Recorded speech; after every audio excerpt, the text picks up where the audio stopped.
स्वामी विवेकानंद 1863 से 1902 एक प्रमुख भारतीय हिंदू सन्यासी थे और उन्होंने वेदांत और योग के भारतीय दर्शनों को पश्चिमी दुनिया में प्रस्तुत करने में महत्वपूर्ण भूमिका निभाई। उन्होंने भारत में हिंदू धर्म की पुनर्जीवनी में महत्वपूर्ण योगदान दिया और भारतीय आध्यात्मिक शिक्षाओं को वैश्विक स्तर पर फैलाने में योगदान किया। यहाँ स्वामी विवेकानंद के बारे में कुछ महत्वपूर्ण बिंदुएं हैं। शिशुकाल से सन्यासी जीवन। स्वामी विवेकानंद का जन्म 12 जनवरी 1863 को कोलकाता, भारत में हुआ था। उन्होंने रामकृष्ण परमहंस के उपास्य बनने के बाद संन्यास धारण की और उनके गुरु के निधन के बाद स्वामी विवेकानंद का नाम अपनाया।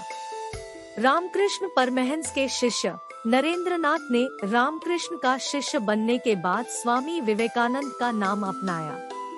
रामकृष्ण की शिक्षाओं ने विवेकानंद को बहुतंत्रिक धार्मिकता की अनुभूति में पूरी तरह से प्रवृत्त किया। विश्व धर्म महासभा। स्वामी विवेकानंद ने 1893 में शिकागो में हुई विश्व धर्म महासभा में हिंदू धर्म का प्रतिष्ठान बढ़ाया और वहां के उनके बोलों ने उन्हें अंतर्राष्ट्रीय पहचान दिलाई। उनके आरंभी शब्द अमेरिका के बहनों और भाइयों ने सभी को गहरे प्रभावित किया और धर्मों की सामान्यता को बताया। विश्वव्यापी संदेश। विवेकानंद ने सभी धर्मों की सामान्यता और विभिन्न पथों का एक ही परम तत्व की ओर पहुंचने की महत्वपूर्णता पर जोर दिया।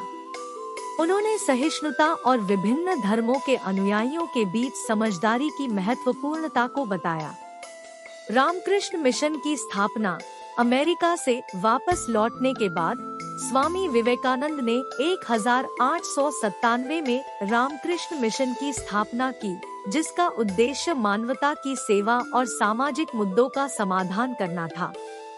मिशन शिक्षा, चिकित्सा और सामाजिक सेवा के क्षेत्र में सक्रिय है। साहित्यिक रचनाएं। विवेकानंद की रचनाएं और भाषणों ने हिंदू दर्शन और आध्यात्मिकता की समझ को गहरा प्रभावित किया है। उनकी प्रमुख रचनाएं राजयोग, कर्मयोग, भक्तियोग और ज्ञान योग है। विरासत।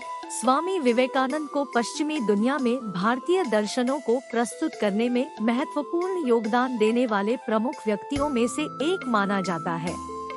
उनकी शिक्षाएं लाखों लोगों को प्रेरित कर रही है और उनकी विरासत रामकृष्ण मिशन और उनके आदर्शों के माध्यम से जीवंत है।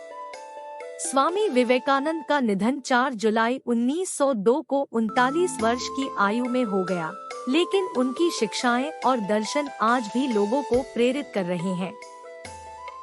उनकी जन्मदिन 12 जनवरी को भारत में राष्ट्रीय युवा दिवस के रूप में मनाया जाता है।